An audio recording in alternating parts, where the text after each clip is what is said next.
Good morning. This is KELOLAND on the go with all you need to know in news and weather as you start your weekend. We also have your Boredom Busters coming up. But first, our top story. Police in Rapid City have arrested a father in connection with the death of a 9-week-old baby. 33-year-old Tyler Slowbear is charged with second-degree murder and improper disposal of a body.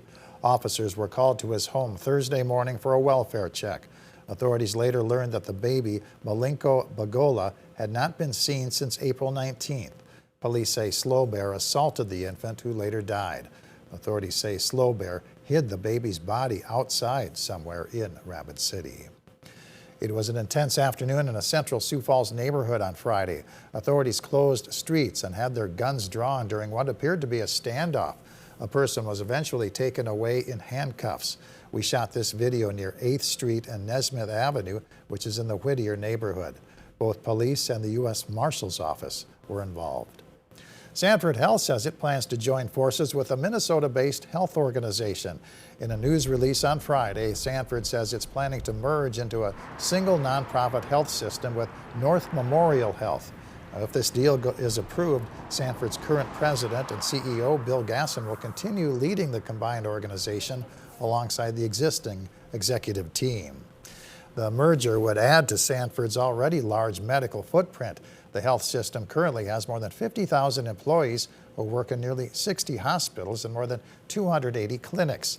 Sanford has served more than 2 million patients across South Dakota, North Dakota, Minnesota, Wyoming, Iowa, Wisconsin, and the Upper Peninsula of Michigan. The Cheyenne River Sioux Tribe announced on social media Friday that Pete Lean and Sons is pulling away from a drilling project near their sacred Pace La site in the Black Hills. Last week, 9 tribes sued the U.S. National Forest Service for being in violation of the National Historic Preservation Act. In a statement released, Chairman Ryman LeBeau said this is an important victory for the Cheyenne River Sioux Tribe, the Ochidi Shawkey, and all those who stood together to protect Pace La.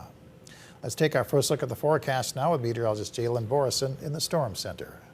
It is going to be a nice day here in KELOLAND, especially East River. A chance for some sprinkles this morning, but otherwise afternoon, dry skies across the area. And here in Sioux Falls, temperature is going to be back to near average for this time of year. Not quite as warm as yesterday. Our high 67 degrees.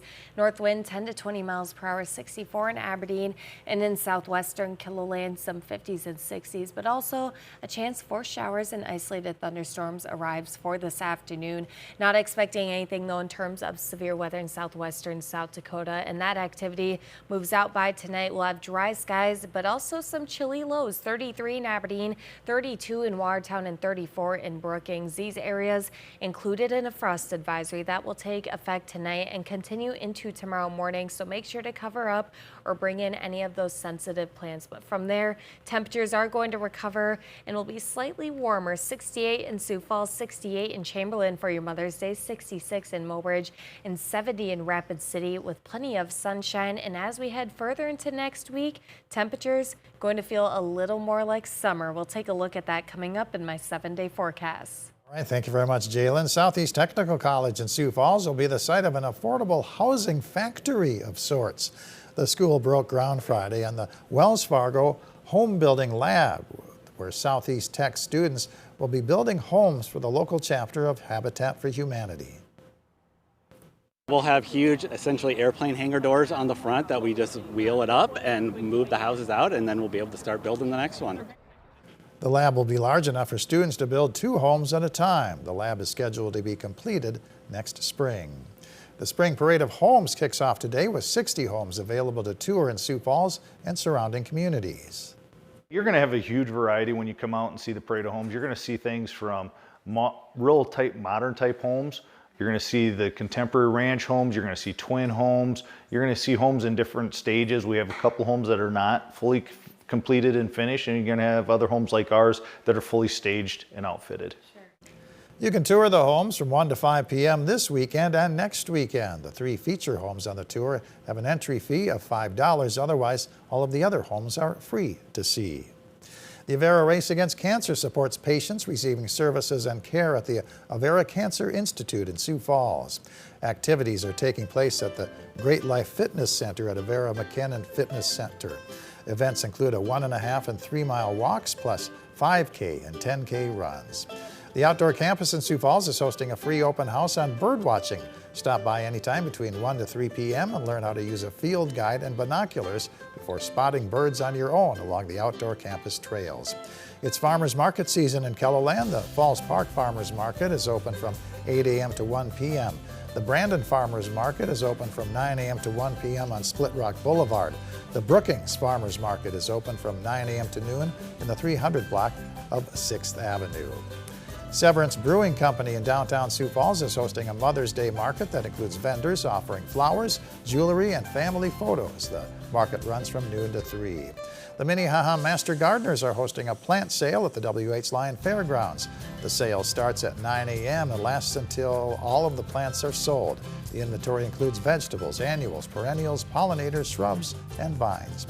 And enjoy a night of sprint car racing at I-90 Speedway in Hartford. Gates open at 5 p.m., hot laps are at 6:30, and the races start at 7. Admission is $20 for adults and $10 for youth, and free for ages 12 and under. Jalen? We've got a pretty pleasant Mother's Day weekend ahead here in Keloland. Temperatures near average for this time of year in Sioux Falls, a high of 68 degrees for your Sunday. But then Monday, we quickly warm things up. We'll climb into the upper 70s, and even by the last half of our week, some 80s, 82 on Thursday.